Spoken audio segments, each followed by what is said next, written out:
রিলসে একটা uncommon chicken fry দেখে আর দেরি না করে চলে এসেছি মোহাম্মদপুরের কুকুরুলতে সেই আনকমন চিকেন ফ্রাইটা খাওয়ার জন্য।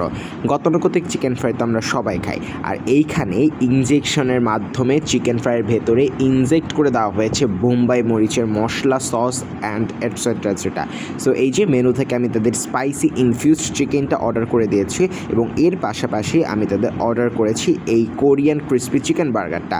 তো চলেন এখন আমরা একটা একটা করে আইটেম খেয়ে আপনাদের কাছে রিভিউ দিয়ে শেয়ার করি কোন আইটেমটা আজকে ভালো লেগেছে। এবং শুরুতে চলেন এই ইনফিউজ স্পাইসি চিকেনটা ট্রাই করি। তো রিলসে এটার ভালোই হাইপ দেখলাম, টেস্ট বাড সম্পর্কে অনেক ভালো রিভিউ দিয়েছে। তো শুরুতে একটু ভেঙে টেঙে আমি ওই যে জুসটা সসটা বের করতে চাচ্ছিলাম, তো দেখলাম বেশ আহামরি তারা সস ইউজ করেনি, বেশ অল্প পরিমাণে সস দিয়েছে এবং সেটার টেস্টও হালকা একদম মাইল্ড একটা বোম্বাই মরিচের ফ্লেভার। যারা ঝাল একটু কম পছন্দ করে তাদের জন্য এই ফ্রাইটা ভালো লাগবে, কিন্তু আমি যেহেতু একটু আশা নিয়ে গিয়েছিলাম যে একটা বোম্বাই মরিচের সস থাকবে, একটু বেশ ভালোই ঝাল ভাইব থাকবে, সেই জিনিসটা তেমন ছিল না।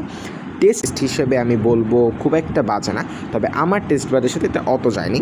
তাদের বার্গারটার ব্যাপারে যদি বলি, বেশ ভালো টপিংসই তারা ইউজ করেছে, সসের কোয়ালিটিও যথেষ্ট ভালো ছিল, চিকেনটা জুসি ছিল, বার্গারটা আমার কাছে ভালো লেগেছে। তো আপনারা চাইলে ট্রাই করতে পারেন আনকমন কিছু খাবার। এটার ঠিকানা হচ্ছে শেরশাহ সুরি রোড, তাজমহল রোড, মোহাম্মদপুর, ঢাকা। আর ওই যে নাম্বারটা এই যে প্লেটে দেওয়া আছে দেখে নিতে পারেন। সো আজকের ভিডিও এই পর্যন্তই। আল্লাহ।